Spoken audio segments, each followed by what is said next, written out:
We want to be viewed as Americans first and foremost.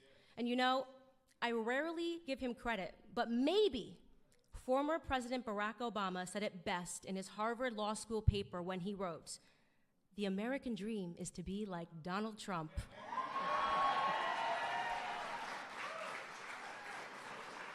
We want the American dream. Thank you guys so much for being here, and get ready to see the man himself.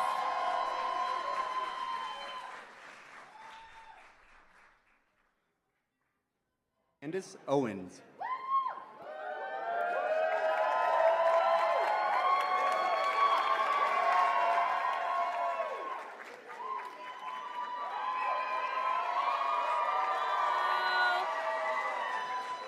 You guys, this is so beautiful. Look at all of us. We made it all the way to the White House. Media says we're not supposed to be here. We're supposed to be scared to be in this room, right? But we're here anyways. We are all here, and we should be so proud of ourselves for standing up to the media bullies and showing up today. Brought me to tears as I was reading the news. I was reading a story about a young boy named Tyshawn Lee. A name that people won't be familiar with, not a name that spread all across the nation instantly. Tyshawn Lee was a 9-year-old boy living in Chicago. He left his grandmother's house because he wanted to go play basketball in the park, and he was playing basketball by himself in the park. Tyshawn Lee was approached by an adult man who came up to him playfully and grabbed the ball and began playing with him. And then eventually, this older adult man lured him away from the park with the promise that he would take him to the store and buy him whatever he wanted. So he followed this adult man into an alleyway, and he was instantly, Tyshawn Lee at 9 years old, shot point blank a few times and murdered. He was murdered, it was gang related. They were after his father, so this was a gang hit to go after this young boy. You know,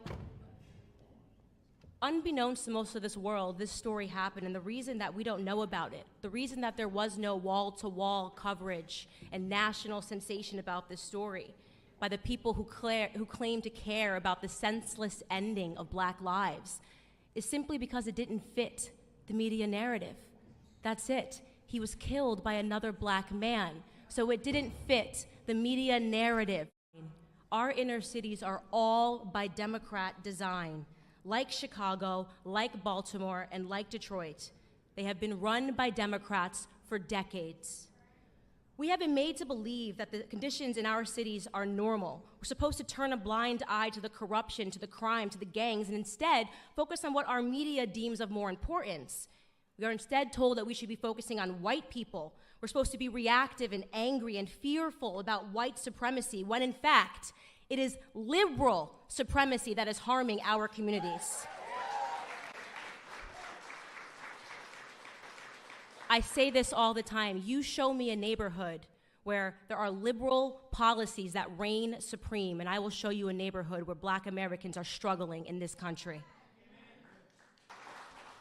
In 2015, when a man with crazy hair and a beautiful wife came down the escalator at Trump Tower, we were at the beginning of a shift, and I'll tell you honestly, I wasn't sure about him. I wasn't sure when he first came down the escalator. I said, isn't that the guy that says, you're fired? Is he really running for president? But then an incredible moment happened. In August of 2016 in Michigan, everything changed for me when that same man did something that I believe will forever be recorded in Black history as a turning point for our community. That Republican candidate got on stage, he boldly looked Black America straight in the face, and he asked us, what do you have to lose? What do you have to lose by trying something new like Trump? Look, what do you have to lose? You're living in poverty. Your schools are no good. You have no jobs. 58% of your youth is unemployed.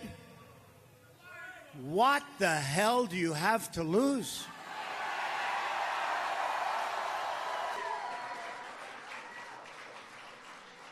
The courage of that moment, the courage for a man to challenge us to look around at our communities and to just acknowledge it, to be real, to be honest with ourselves, to acknowledge the filth of our communities and our inner cities, to acknowledge the state of our broken culture, our broken school system. He forced us to stop accepting excuses. Every single person that is standing in this room stands here because at some point we had the courage to set our pride aside and to realize that for the first time in decades, we had somebody who was telling us the truth.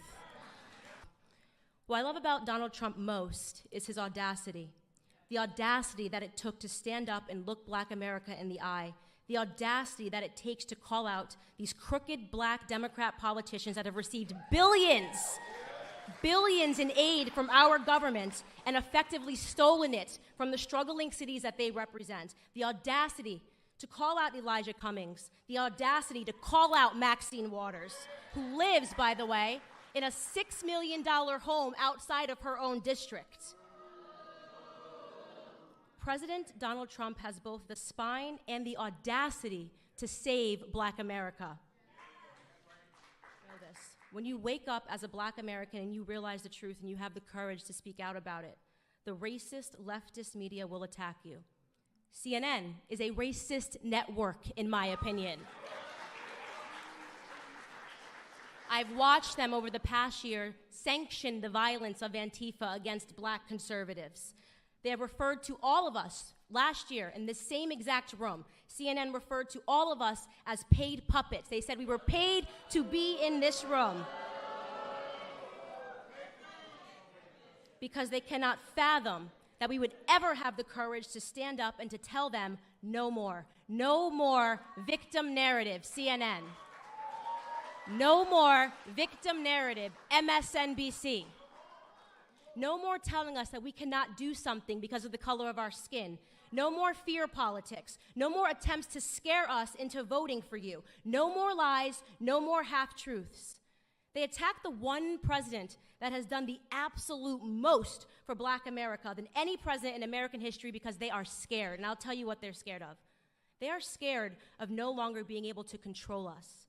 They are scared that we are actually waking up to everything that they have done to us. It was Clarence Thomas, Supreme Court Justice Clarence Thomas, in 1991 who warned us against what the Democrats and the media would do to Black people like us. This is what he said, quote, "This is a circus. It's a national disgrace, and from my standpoint as a Black American, it is a high-tech lynching for uppity Blacks who in any way deign to think for themselves, to do for themselves, to have different ideas, and it is a message that unless you kowtow to an old order, this is what will happen to you. You will be lynched, you will be destroyed, you will be caricatured, rather than hung from a tree." How right was Supreme Court Justice Clarence Thomas in the treatment of Black Americans today? It is a national disgrace. We want to be viewed as Americans first and foremost.